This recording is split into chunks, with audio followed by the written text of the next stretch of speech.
ජ්‍යොතිෂ්‍යම කරුණක් තමයි සිහින පලාපල කියන්නේ. ඉතින් අපි අද බලමු කොසල් රජතුමා දැකපු සිහින ගැන. එක්තරා රාත්‍රියක මුළු දඹදිවම බීතියට පත් කළ සිදුවීමක් වුණා. කොසල් මහ රජතුමා එක පිට එක බිහිසුණු සිහින දහසයක් දැකලා මරණ බියෙන් ඇහැරුණා.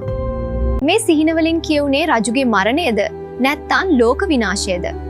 බමුණන් කිව්වේ ලොකු බිලි පූජාවක් කරන්න ඕනි කියලා. ඒත් බුදුරජාණන් වහන්සේ මේ සිහිනවලට දුන්න පිළිතුර අදටත් ඒ කියන්නේ අවුරුදු 2500කට පස්සෙත් අපේ ඇස් පනා පිටම සැබෑ වෙමින් පවතිනවා. අද අපි බලමු මේ සිහින 16 සහ ඉන් කියවෙන අනාගත අනාවැකි මොනවද කියලා. විශ්වය අපේ channel එක subscribe කරන්න අමතක කරන්න එපා. ඉතින් අපි යමු අද වීඩියෝ එකට. රජු දැකපු පළමු සිහිනය. කොසල් රජතුමා. භාග්‍යවතුන් වහන්ස, මා දුටු පළමු සිහිනය මෙහෙමයි. කළු පාට ගොන්නු 4 දෙනෙක් 4 දිසාවෙන් මහ පොළව දෙවනත් කරගෙන දූවිලි අවුස්සාගෙන ගොන් පොරේට එනවා. උන් එන විට නරබන්නෝ මහ උද්‍යෝගියකින් ජයഘോഷා පවත්වමින් වට වී බලාගෙන ඉන්නවා. ගොන්නු 4 දෙනා එකිනෙකාට ලං වුණාම මොන පොර බෙදිල්ලක්ද? උන් 4 දෙනා මුහුණට මුහුණ තියා ආපහු හැරිලා ගියා. ඔල්වරසන් දුන් නරබන්නෝ ගොන් පොරය බලන්නට බැරිව හොඳටම දුක් වුණා. පිළිතුර. බුදුරජාණන් වහන්සේ, රජතුමනි, මෙය ඔබට හෝ රටටවත් අද හෙට සිදුවන දෙයක් නොවේ. අනාගතයේ අධර්මික පාලකයන් නිසා රටේ දේශගුණයත් කාලගුණයත් සම්පූර්ණයෙන්ම වෙනස් වෙනවා. නිසි කලට වැසි වසින්නේ නැහැ. වැසි බලාපොරොත්තුවෙන් අහස දිහා ගොවියෝ බලාගෙන ඉන්නවා. ඔය අතර ඝන වැහි වලාකුළු ඇවිත් අහස වසා ගන්නවා. ගොවිටෙන් කරන්නෝ උදලු කැති සූදානම් කරගෙන ඇල අමුණු නියර බඳින්න සූදානම් වෙනවා. අව්වෙහි වේලෙන්නට දැමූ දෑ ලහි ලහියේ ගැට ගන්නවා. ඔන්න වහින්නයි කියා හිටියත් අර වලාකුළු වෙනත් දිසාවකට ගහගෙන යනවා. වැස්ස පිළිබඳ බලාපොරොත්තු වූ ජනතාව දුකෙන් දුකටපත් වෙනවා. ඒකයි මේ සිහිනේ ප්‍රතිඵලය. දෙවන සිහිනය. කොසල් රජතුමා. ස්වාමීනි, දෙවනි සිහිනේ මෙහෙමයි. රජමාලිගාවේ මිදුලේ බියතක් දෙකක් පමණ උස පුංචි ගස්වල මල් පිපිලා. ලොකු ගෙඩි හටගෙන. මට හිතාගන්න බැරි වුණා මේ අරුම සිහිනය. පිළිතුර. බුදුරජාණන් වහන්සේ, රජතුමනි, අනාගතයේ මිනිස්සුන්ගේ කාමාශාව වැඩි වෙනවා. ඔවුන් කුඩා කාලයේදීම පෙම්බෙද විවාහ වෙනවා. ඔවුන්ගේ ආයුෂත් අඩු වෙනවා. ලදරු වියේදී ගැබ්ගෙන දරුවන් බිහි කරනවා. මෙයයි මේ සිහිනේ ප්‍රතිඵලය. මෙය අනාගතයේ සිදුවන දෙයක්. තුන්වන සිහිනය. කොසල් රජතුමා. භාග්‍යවතුන් වහන්ස, ඊළඟට මම දැක්කා තමන්ගෙන් එදිනම ඉපදුණු වහු පැටියාගෙන් මහවැස්සිය කිරි බොනවා. මේ වගේ දෙයක් වෙන්න පුළුවන්ද ස්වාමීනි? පිළිතුර. බුදුරජාණන් වහන්සේ, මහරජතුමනි, මේ හීනෙන් කියවෙන්නේ අනාගතයේ දූදරෝ දෙමාපියන්ට වැඩිහිටියන්ට ගරුසැලකිලි නොදක්වන බවයි. ඒ වගේම දෙමාපියන්ට තම දරුවන් ළඟ දාසයන් මෙන් මෙහෙවර කොට ඔවුන්ගෙන් යැපෙන්නට සිදුවෙනවා. තමන්ට එහෙම උදව් කරන්නේ නැත්නම් දරුවන් තම මහලු දෙමාපියන්ට සලකන්නෙත් නැහැ. ඒකයි මේ සිහිනේ අනාගත ප්‍රතිඵලය. සතරවන සිහිනය. කොසල් රජතුමා. භාග්‍යවතුන් වහන්ස, ගැල් අදිනා පේලියේ ඉදිරි රථවල අපත බොණුන් බැඳ පසුපස ගැල්වල ජව බල සම්පන්න ශක්ති සම්පන්න ගුණුන් බැඳ තිබුණා. ඉතින් ඉදිරියේ බැඳි ගුණුන්ට ගැල් ඇද ගන්න බැරි නිසා ගැල් ටික ඔක්කොම නතර වෙලා තිබුණා. පිළිතුර. බුදුරජාණන් වහන්සේ, මහරජ, මේ සිහිනයෙන් කියවෙන්නේ අනාගත පාලකයෝ අත්දැකීම් තිබෙන බුද්ධිමතුන්ට ඇමතිකම් නිලතල ආදිය නොදී ඔවුන්ට විරුද්ධව බාලයන්ට තනතුරු හා වගකීම් දීම නිසා පාලනය අවුල් කරගන්නා බවයි. ඔබට මේ හීනයෙන් එහෙම විපතක් වෙන්නේ නැත. මේක අනාගතයේ සිදුවන දෙයක්. පස්වන සිහිනය. කොසල් රජතුමා. භාග්‍යවතුන් වහන්ස, පෙරහා පසුපස දෙපැත්තෙහිම හිස් දෙකක් තිබෙන අශ්වයා ඉස්සරහිනුත් කනවා, පස්ස පැත්තිනුත් කනවා. ස්වාමීනි, මේකත් අරුම පුදිම හීනයක් නේ. පිළිතුර. බුදුරජාණන් වහන්සේ, මහරජතුමනි, අනාගතයේ අධර්මික පාලකයන් නිසා නීතිය අනීතිය වෙනවා. යුක්තිය අයුක්තිය වෙනවා. ඉතින් නීතිඥයෝත් විනිශ්චයකරුවෝත් දෙපැත්තෙන්ම අල්ලස් ගනිමින් කටයුතු කරනවා. මේ දෙපැත්තෙන්ම උලාකන අශ්වයාගෙන් පෙන්눔 කරන්නේ එයයි. ඔබට මේන්ද අනතුරක් නැත. 6 වන සිහිනය. කොසල් රජතුමා ස්වාමීනි භාග්‍යවතුන් වහන්ස මහජනයා මහලු ජරාපත් හිවලෙකුට රන්තලියක මුත්‍රා කිරීමට සලස්වා බලා සිටින අයුරු දුටුවා. පිළිතුර බුදුරජාණන් වහන්සේ මහරජතුමනි, මේ සිහිනේ විපාකත් අනාගතයේ සිදුවන්නක් නිසා ඔබතුමාට බිය වෙන්න හේතුවක් නැහැ. සම්භාවනීය වශයෙන් සැලකෙන මිනිස්සු අනාගතයේ සම්පත් වලින් පිරිහී යනවා.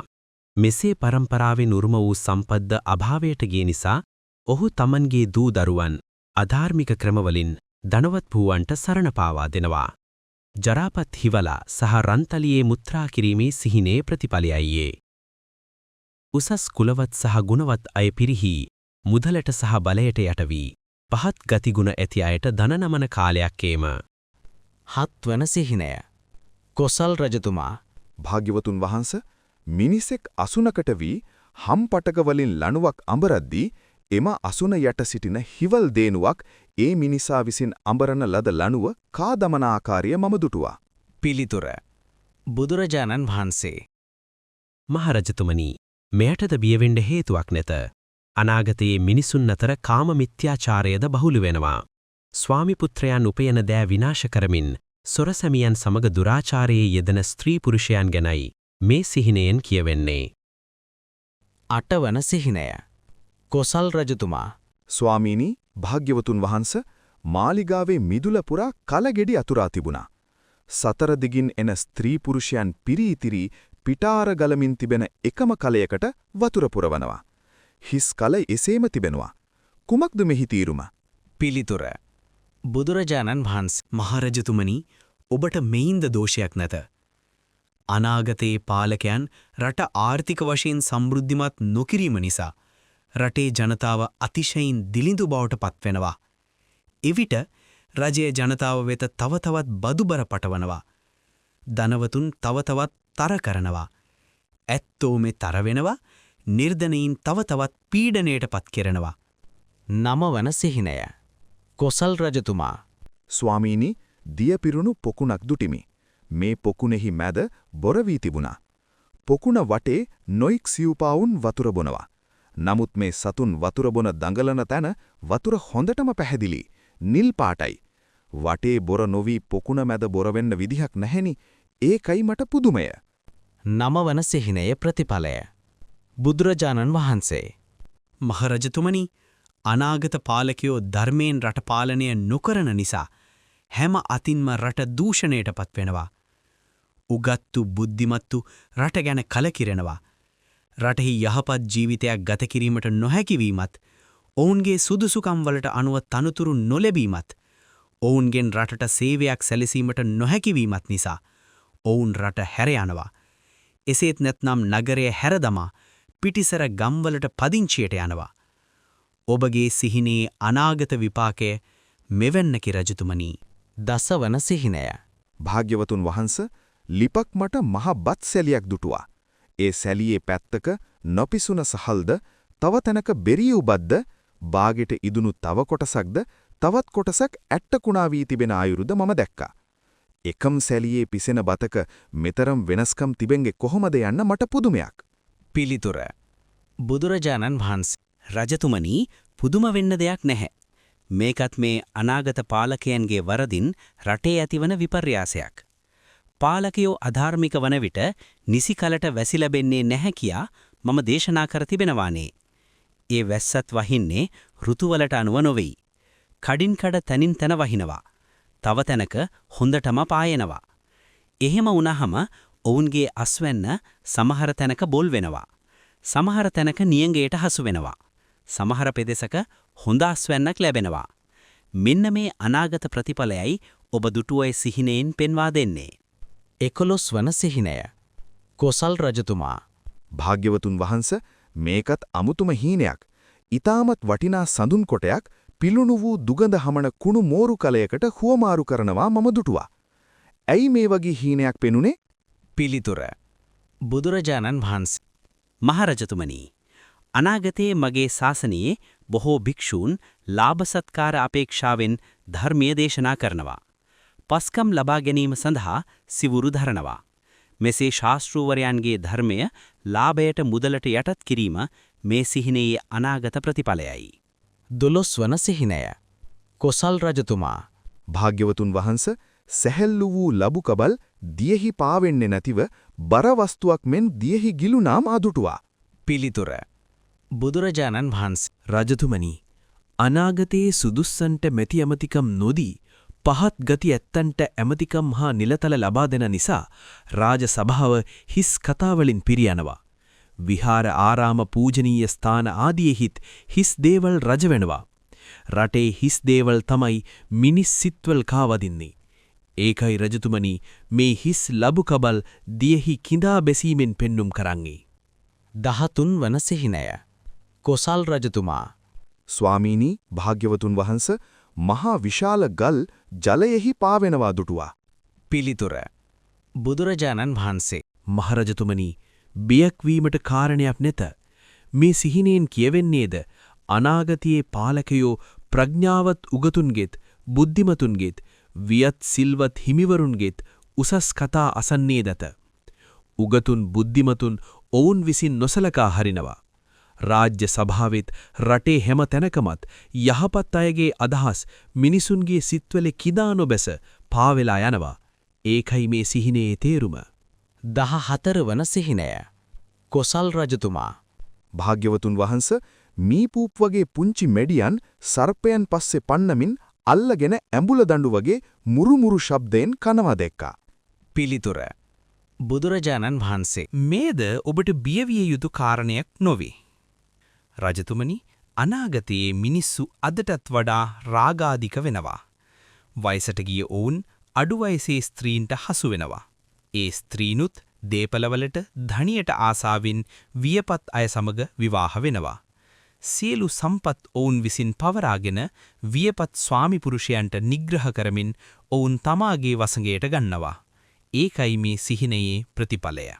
15 වන සිහිනය කොසල් රජතුමා භාග්‍යවතුන් වහන්ස හැම විටම යමක් සොයා ඩැහැගෙනීමට බලා සිටින කපුකොටු ඊටමත් ලස්සන ස්වර්ණ හංසයන් පිරිවරාගෙන සිටිනවා දුටුවා ස්වාමීනි. පිළිතුර බුදුරජාණන් වහන්සේ රජතුමනි අනාගතයේ පහත් වැඩ කරන දාමරිකයන් මිනීමරුවන් සොරුන් වැනි හීන ಜಾති ඇති අයට පාලකයන් විසින් සම්භාවනීයත්වයක් දෙන නිසා ඒ අය ඉහලින් වැජඹෙනවා. ඉතින් උගතුන්ට බුද්ධිමතුන්ට ඔවුන්ට යටත් වීමට සිදුවෙනවා. මේ අනුව මේ පහත් මිනිසුන්ට ආරක්ෂාව රැකවරණය සලසා දෙන්නට මේ සම්භාවනීය අයට සිදුවෙනවා. 16 වන සිහිනය කොසල් රජතුමා භාග්‍යවතුන් වහන්ස මෙතරම් කලක් අප දුටේ දිවියන් විසින් එළුවන් අල්ලගෙන කන ආකාරයයි. ඒ වුණාට මම අවසාන සිහිනෙන් දැක්කේ එළුවන් විසින් දිවියන් අල්ලගෙන කන ආකාරයයි. ස්වාමීනි මේ සිහිනේ ප්‍රතිඵල කුමක්ද? පිළිතුර බුදුරජාණන් වහන්සේ රජතුමනි දාමරිකයන්ට පහත් ගති ඇති අයට රජයෙන් වරප්‍රසාද ලැබෙන නිසා පාරම්පරික අයිති ඉඩම්කඩම් ඔවුන් විසින් කොල්ල කනවා. අධිකරණයේ පිහිට සෙවීමට ගිය කලෙහි ඔවුන්ට මේ මැරවරයන්ගෙන් තාඩන පීඩන විඳීමට සිදුවෙනවා. අතපය කපා ගැනීමට සිදුවෙනවා. ජීවිත අන්තරායන් නිසා ඔවුන් නුඹලාම ගනිල්ලායයි ඒ මැරයන්ටම ඉඩකඩම් පවරා ඒ පිරිබද ආසාව අතහැරිනවා. සිල්වත් භික්ෂූන් වහන්සේලා දේසේම අධර්මික දුස්සීලයන්ට බලයත් ඉහළ තනතුරු දැරීමට ඉඩදී නිහඬව සිටිති. කොසල් රජතුමා බුදුරදුන්ගේ මේ සිහින පලාපල පිළිබඳ ධර්මානුකූල විසඳුම අසා ප්‍රසාදයටපත් වී යාග කිරීම නවත්තා දැහැමෙන් සෙමින් රාජ්‍ය කිරීමට අදිෂ්ඨානය කරගත්තා. බුදුරජාණන් වහන්සේ මේ සිහින 16 දේශනා කළේ මීට වසර 2500කටත් කලින්. ඒත් අද අපි ජීවත් වෙන මේ සමාජය දිහා බැලුවම ඔබට හිතෙන්නේ නැද්ද මේ හැම දෙයක්ම දැන් සිද්ධ වෙමින් පවතිනවා කියලා? ඔබ මේ ගැන හිතන්නේ මොකක්ද? පහලින් කමෙන්ට් කරන්න. මේ වගේ වටිනා වීඩියෝ දිගටම බලන්න අපිව සබ්ස්ක්‍රයිබ් කරන්න අමතක කරන්න එපා. තෙරුවන් සරණයි.